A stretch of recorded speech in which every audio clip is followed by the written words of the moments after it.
Bueno, como bien decía recientemente el padre acerca de el COVID, de esta enfermedad y las vacunas, se abre una oportunidad de búsqueda fundamentalmente de un diálogo que sea transdisciplinar entre la ciencia en general, ciencia médica en particular, y la ética. Justamente este será el marco.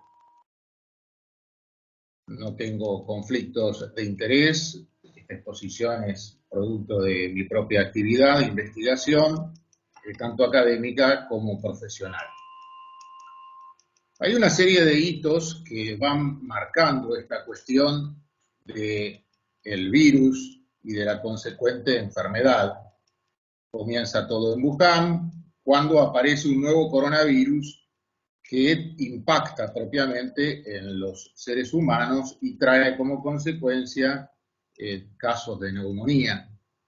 Luego vamos viendo la evolución, cómo se da el primer caso registrado fuera de China, cómo se declara como de emergencia de salud pública, cómo luego se piensa que es una pandemia, que tiene una gravedad y propagación y por eso este nombre, luego las nuevas cepas y luego continúa la investigación y descubriéndose nuevas cosas en relación a esto.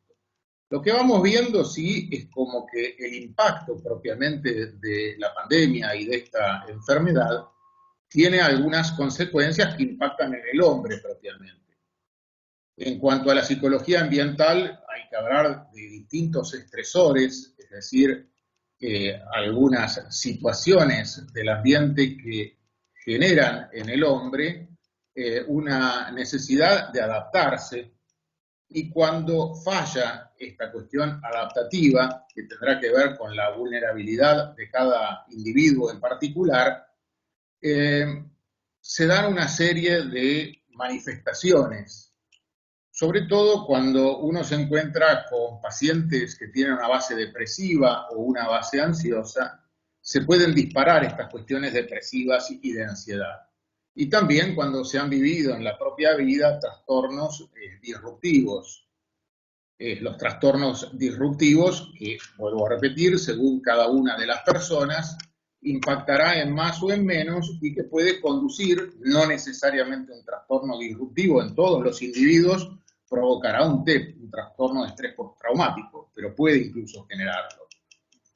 Y después, en cuanto a la cronobiología, es decir, las distintas funciones corporales responden a distintos ciclos. Uno de los que es más conocido son los ciclos circadianos, que se manejan con parámetros que tienen que ver con luz y oscuridad.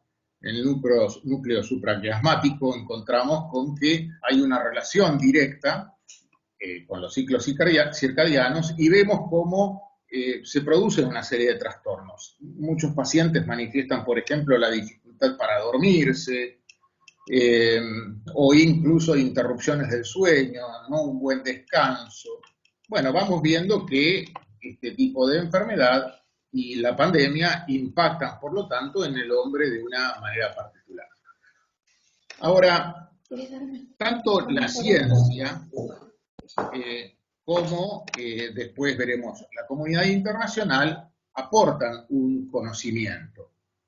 Y el conocimiento que van aportando es desde los comienzos, como vimos, del reconocimiento de esta nueva enfermedad, como la secuenciación genómica del nuevo coronavirus, o por ejemplo, el papel de la proteína espícula, o las distintas plataformas tecnológicas para el desarrollo de las vacunas, o en cuanto a las vacunas, ver cuáles son seguras, es decir, que se eviten los efectos adversos severos, que sean eficaces, que eviten que las personas enfermen gravemente o incluso lleguen a la muerte, en relación al almacenamiento, al transporte.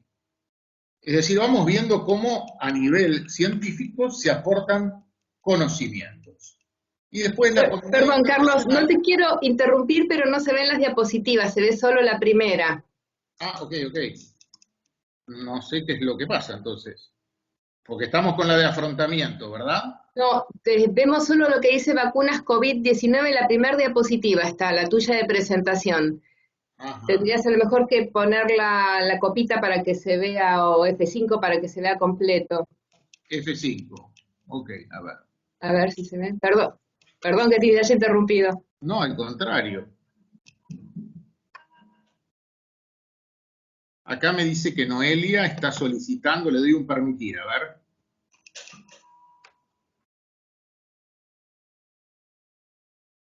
No, Noelia, la de atrás. Volvé para atrás. No se está viendo, en mi pantalla no se está viendo que están cambiando las diapositivas tampoco. Deje de compartir y vuelva a compartir porque me parece que es como que quedó tildado ahí en esa pantalla. Ahí está, ahí Ok. cambió. ¿Ahora se ve? Sí, Atajos y pertinentes. ponele o F5 o ponele o la copita apreta. Ahí se ve algo propiamente, afrontamiento, estamos viendo.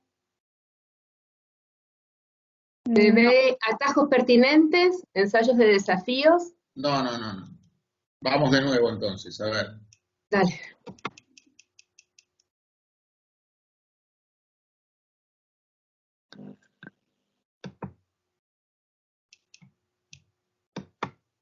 Ahí se ve afrontamiento. No, atajos de desafío. Yo te diría que volvé a donde dice inicio, arriba. Ahí está, ahí se ve afrontamiento. Está un poco lenta la conexión, pero ahí se ve. Bien. Ahí está. Salvo, Noelia, que quieras tomar vos el control y yo te voy diciendo cuándo pasarlas. Como usted prefiera. Apretá la copita abajo, si no. Se ve muy bien. Digo, porque me parece que va a ser lo más práctico que lo manejes directamente y no entorpecernos con esta cuestión técnica. Perfecto, perfecto. Entonces deje de compartir y comparto yo. Perfecto. Dame un momentito. Ahí deje de compartir. Si compartís, si lo manejás vos, entonces.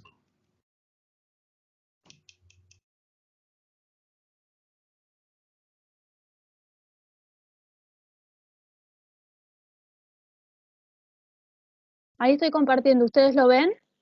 Ahora sí. Pasamos esa diapositiva.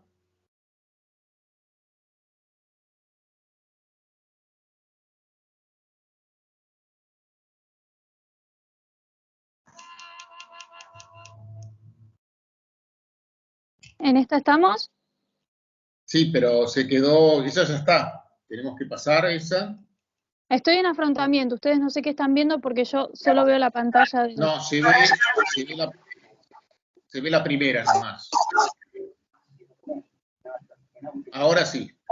Perfecto, no se puede presentar... si yo la maximizo, como que no se ve. Ahí está. Y no te permite tampoco hacer una presentación de diapositivas. Claro. Noelia, lo que me dicen acá es que puede ser que hay que aplicar pantalla completa. Sí, eso estoy haciendo, pero cuando pongo pantalla completa se tilda. ¿Y la copita no la puedes apretar para que se vea solo la diapo y no todo? Es que estoy en esa opción yo en mi computadora, pero ustedes están viendo lo anterior. Sí, claro. Bueno. Noelia, cuando compartís la pantalla completa, ¿Cómo? cuando compartís la pantalla completa, A ver. El doctor Escalón tenía razón cuando dijo su oráculo. ¿Ahí me están viendo bien? Ahí se ve perfecto. Perfecto. Lo que sí les pido, apaguen los micrófonos porque yo no puedo manejar eso ahora. Ahí está, doctor, cuando usted quiera. Sí, bueno, pedimos disculpas por estas cuestiones técnicas, pero se cumplió la profecía del doctor Schiavone acerca de que cuando teníamos justamente que exponer podían pasar este tipo de cosas. Bueno, decía que también la comunidad internacional aporta conocimiento en cuanto fundamentalmente a la generación de determinadas herramientas que permitan acelerar el desarrollo, la producción y el acceso equitativo a las pruebas diagnósticas, a los tratamientos y a las vacunas. Ahí vemos, por ejemplo, el ACT, el acelerador de acceso a herramientas, con sus 4 pilares. Nos interesa el último, los de vacunas, COVAX, que tiene por finalidad el acelerar una vacuna eficaz y segura, apoyar la investigación y tanto el desarrollo como la fabricación. Y después vemos el SETAP, que es un acceso mancomunado a tecnología, un mecanismo global de código abierto y voluntario. Y acá me interesa detenerme en los 2 primeros puntos. El tercero, como luego lo va a desarrollar la doctora María Isabel, no entro propiamente. En primer lugar, que se convierte en un repositorio de conocimiento. Y aquí me parece que se ha logrado, o al menos está en la intención, lograr lo que se llama el allanamiento epistémico, que es cuando, por ejemplo, una persona que es perita en un determinado campo comienza a opinar sobre campos que ignora. Justamente el ser un repositorio de conocimiento y permitir un diálogo transdisciplinar, justamente lo que evita es esto. Genera, digamos, esta posibilidad de diálogo transdisciplinar, un conocimiento que podemos llamarlo conocimiento emergente. No es el conocimiento meramente que aporta cada uno de los peritos, sino que es el surgimiento de un nuevo conocimiento a partir de la colaboración de los distintos intervinientes. En segundo lugar, el tema de los datos. Me gusta más llamarlos captos más que datos, porque los datos propiamente no son brutos, sino que hay un criterio de selección, hay un criterio de pertenencia, y a partir de este criterio de pertenencia se eligen determinados datos que pueden ser significativos, y sobre estos datos se va a operar para poder terminar, en definitiva, con la administración de determinadas políticas. Acá se ven asociados una serie de principios que trabajan conjuntamente, como puede ser la utilización de la inteligencia artificial, la de la computación cuántica, creo que la mayoría o muchos han de conocer el Sycamore de Google, que está siendo utilizado como un procesador cuántico, y después los algoritmos que trabajan con determinados objetos y que permiten en este caso el manejo de los big data, de los macrodatos, justamente para la administración de políticas. En China y también en Corea del Sur se ha visto un aplanamiento justamente de la curva de contagios y la mejora del trabajo propiamente para que sea preservada la población. Obviamente que en China esto ha sido un éxito debido en gran parte a la forma de gobierno que tiene China, sobre todo en el trabajo de datos que tienen que ver con los individuos. No sé si será exportable a todos los lugares, pero hay una realidad que se va viendo venir y que nos cuestiona, que es justamente la capacidad de manejar datos personales y lograr con esto, en cierta medida, en este caso provechosamente, para una enfermedad que va avanzando y que tiene gran capacidad de contagio, poderla frenar, con curvas que luego se pasan a curvas logarítmicas para que sean más manejables los datos, ¿no? Obviamente. Pero también pueden ser utilizados en función de un sistema capitalista que, en definitiva, termine conociendo y tomando decisiones que prometen ser más acertadas que las que puede tomar el propio individuo, incluso hasta para la elección de sus propios intereses. Pasamos a otra diapositiva.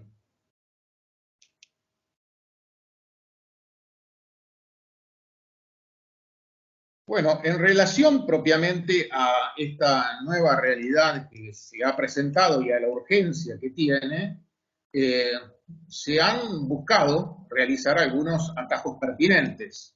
En este caso, por ejemplo, esta actual pandemia nos dice que necesita una autorización temprana y una implementación de una vacuna que proporcione una eficacia valiosa. Cliqueamos para ir avanzando.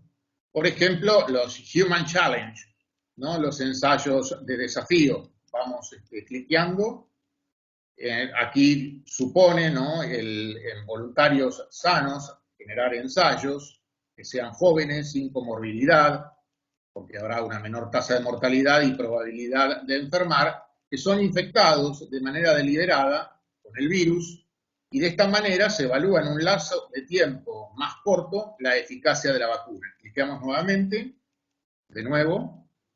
La OMS incluso creó criterios éticos para los ensayos de desafío. Cliqueamos nuevamente porque ahí vamos a ver los 4 puntos en los cuales se divide, cada uno a su vez tiene 2 ítems, uno que es la evaluación científica ética, la consulta y coordinación, criterios de selección y revisión y consentimiento. Acá propiamente tomamos una sólida justificación científica y riesgos, beneficios potenciales del primer punto, que tiene que ver con evaluaciones científicas y éticas, y del último punto, revisión y consentimiento, el consentimiento informado, riguroso. Estos son los criterios éticos que la OMS ha puesto para hablar de la posibilidad de los ensayos de desafío. Cliqueamos nuevamente. Vemos que hay algunos que son partidarios a estos ensayos y vamos a ver las argumentaciones. Cliqueamos y vemos que algunos dicen que, apoyando propiamente estos ensayos, que no hay distinción entre los voluntarios que son sanos, jóvenes, y los voluntarios para la fase 1. Cosa bastante discutible, ¿no? Porque aquí hay se infecta deliberadamente, ¿no? Cosa que en fase 1 no ocurre así. Pero justamente se aduce como argumento a favor el lapso menor para evaluar la eficacia y al mismo tiempo un alto valor social. Se lo pone al mismo nivel que, por ejemplo, se piensa, ¿no? Que como la donación de órganos o incluso como una entrega en función del todo, una especie de consagración del individuo. En función del todo, el bien del todo. Cliqueamos nuevamente. De nuevo, quienes se oponen tienen una serie de criterios, como por ejemplo la Convención de los Derechos Humanos y de Biomedicina, el artículo 2, que habla sobre el bienestar del ser humano, léase aquí cada uno de los individuos, sobre la sociedad o la ciencia.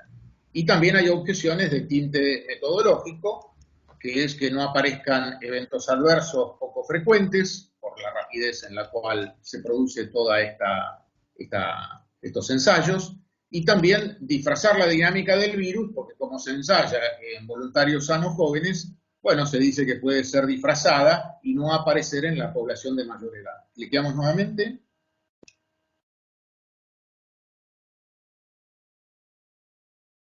Hacemos un clic. Bueno, y también investigadores del Hassing Center presentan algunas objeciones justamente de que la prisa por encontrar una vacuna contra el COVID-19 surjan preocupaciones de que se flexibilicen los estándares éticos, ¿no? Cliqueamos. Bueno, hemos hablado acerca del conocimiento que nos presenta la ciencia. Ahora, vamos a ver aquí que va a haber como una especie de movimiento entre lo que ha sido un pensamiento que podemos denominar pensamiento fuerte, pensamiento rígido, que se vio de la mano con el surgimiento de las nuevas ciencias a partir del Renacimiento y que puede generar un olvido de cómo han surgido estas nuevas ciencias apoyadas en el modelo matemático, y ese olvido traiga algunas consecuencias que puedan ser perniciosas. Por lo tanto, se suele hablar que el campo de las ciencias, y esto no hay que olvidarlo, es la realidad empírica y no la realidad en sí. El propio Kant, que le da un estatuto propiamente filosófico a las nuevas ciencias que surgen, lo divide en aquella división propiamente del mundo que hace, que es el mundo fenoménico, el mundo de las cosas que aparecen y son mensurables, medibles, matemáticas, y el mundo de la realidad en sí, que llama el mundo neuménico. Lo mismo Wittgenstein, que si bien no forma parte del Círculo de Viena, que saca su manifiesto en 1929, acerca de esta consideración del mundo científico y su rigidez casi dogmática, Wittgenstein es un inspirador de este círculo, a pesar de no pertenecer. Cliqueamos y van a aparecer una serie de autores ahí que están en la línea esta del no olvido de que las ciencias pertenecen a la realidad empírica, sea hablando de paradigmas, como acuerdos intrasubjetivos, sea hablando de la intolerancia que se tiene frente a los datos, captos, empíricos, y la apertura que hay sobre las teorías, hablando acerca de el estudio que científica, que es un estudio heurístico que realizan las ciencias, que permite de esta manera extraer ciertas propiedades, o criticando el postulado de objetividad en cuanto a su objetividad y poniéndolo más bien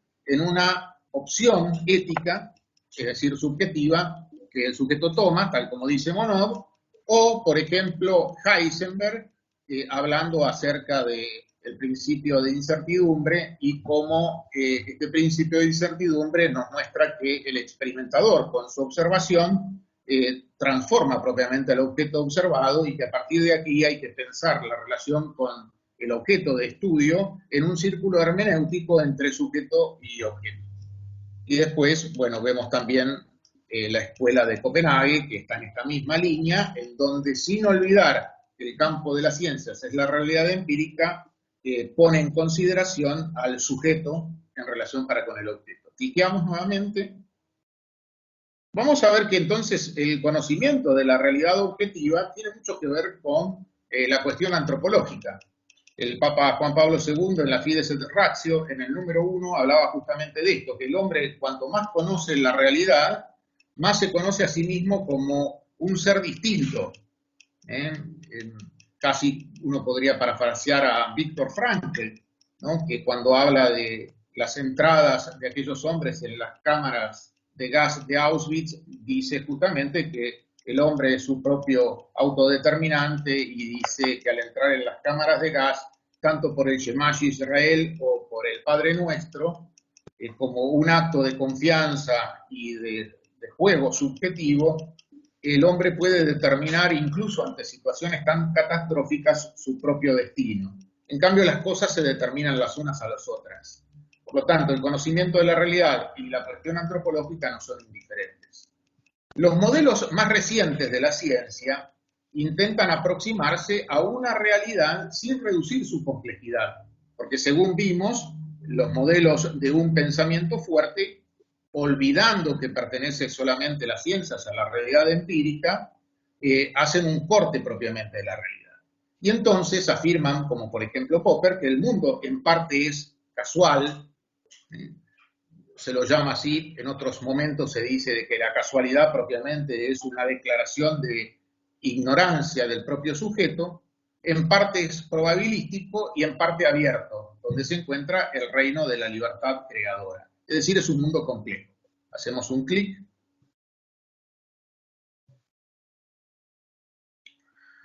Justamente el pensar el mundo complejo y pensarlo desde estas tres dimensiones, particularmente el de lo casual y el de lo probabilístico, puede dar pie a la consideración de lo que se llama el pensamiento débil, o que muchas veces lo hemos escuchado hablando del pensamiento posmoderno, un pensamiento que surge muy probablemente con Nietzsche y con la muerte de las metafísicas, o de la metafísica, y justamente una debilitación del ser que también tiene como consecuencia la debilidad del pensamiento.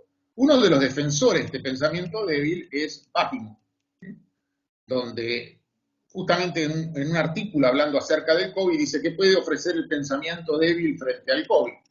Y lo que dice es que la aparición de la verdad, cosa significativa para que lo diga alguien que ha defendido el pensamiento débil, ya que se opone propiamente a hablar de verdad, sino de verdades, o mejor de relatos acerca de la realidad, pero aquí en este caso Bátimo prefiere hablar de la aparición de la verdad en presencia del hombre, como invitando a una nueva hermenéutica compleja. Hacemos un clic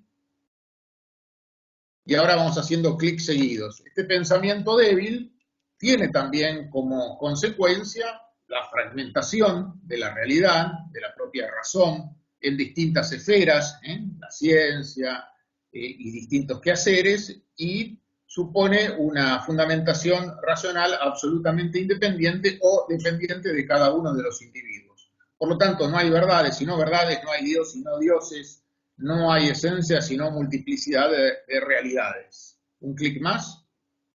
Vamos a ver ahí algunos defensores de este pensamiento, estos son algunos.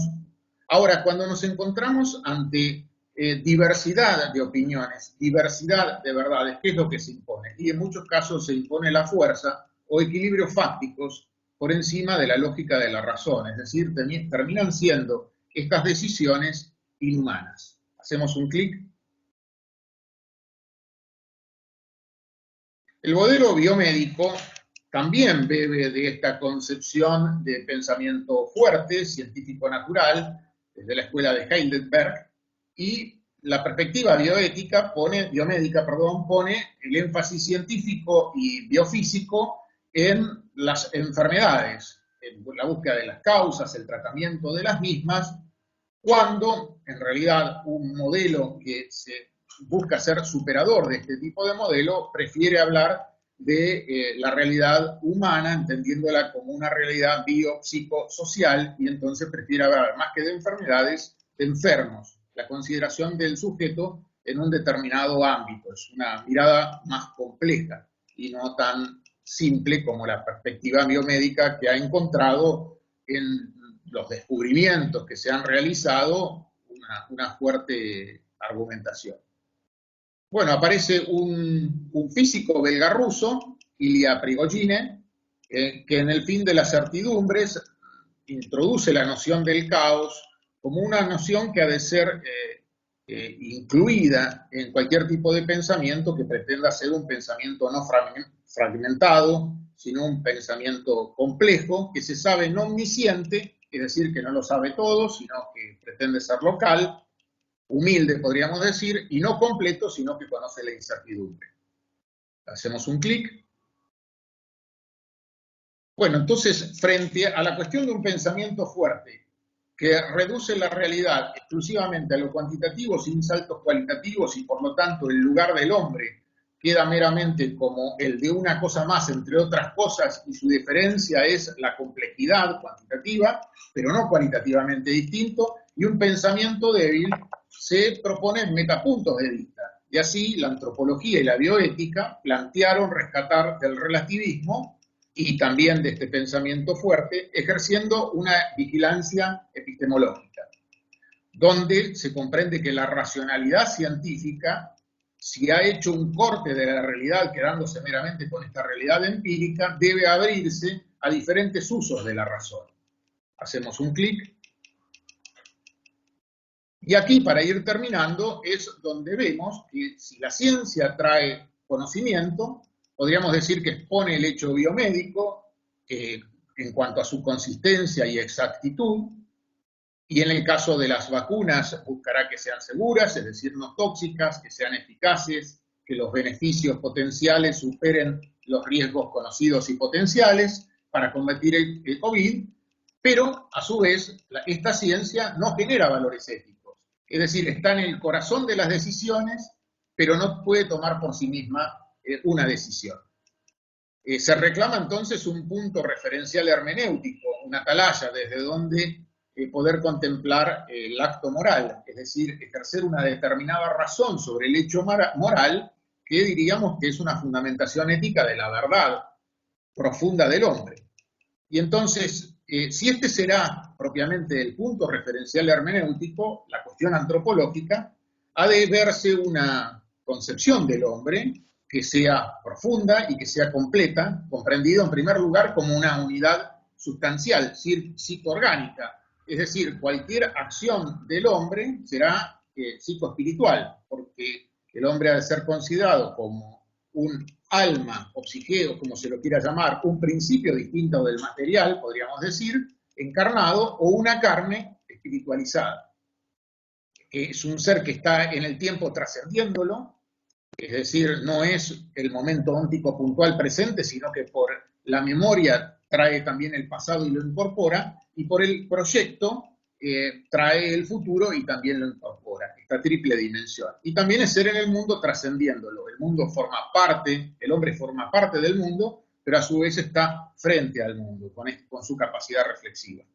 Es un singular de naturaleza racional, es decir, es un ser persona, en cuanto persona es dador de respuesta, es responsable, Cuando hablamos de la responsabilidad, hablamos de una responsabilidad en un sentido óntico. Es decir, el hombre no solamente tiene libertad para elegir entre esto o aquello, sino para ir cargando de sentido su existencia. Podríamos decir, junto con el existencialismo, que es una existencia arrojada en el mundo, que ha de ganar por medio de la libertad su propia esencia. Es un ser afectivo, abierto a la trascendencia, y al mismo tiempo es un ser social, es decir, por su dimensión interpersonal va enriqueciendo su propio punto de vista. Así surgen incluso los paradigmas de la ciencia, ¿no? Son acuerdos intersubjetivos que van cambiando según los descubrimientos, provocando, por lo tanto, o revoluciones propiamente paradigmáticas o avance del conocimiento en un determinado sentido. Y también es un ser que hemos de ver el valor profundo que tiene, es decir, un valor objetivo de esta unidad, de esta realidad única e irrepetible, considerando que la persona, este sujeto individual, particular, es origen y es fin de la sociedad. No meramente poniendo el acento en el acto, es decir, en el ser personal, meramente en acto de todas sus potencialidades, sino considerándolo en potencia. Es decir, aunque el hombre en un determinado momento puntual no pueda realizar todas sus capacidades, si miramos a la realidad que es más profunda del ser humano, la potencialidad para realizar aquellas capacidades que tiene es la que nos hablan de esta particular línea. Hacemos un clic.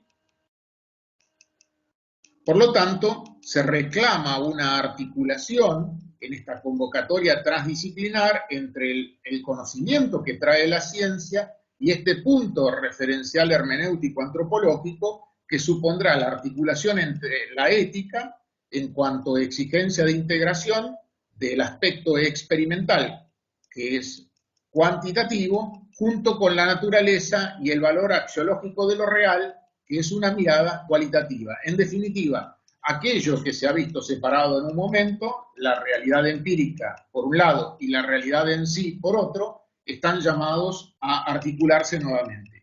Justamente la bioética lo que intenta hacer es, en referencia al ser humano, a lo propio del ser humano, realizar este tipo de articulación. La última diapositiva, que es una diapositiva meramente de agradecimiento por la paciencia, escucha y nuevamente lamentando este problema técnico que se nos presentó que hizo que nos demorásemos un poco más en la presentación.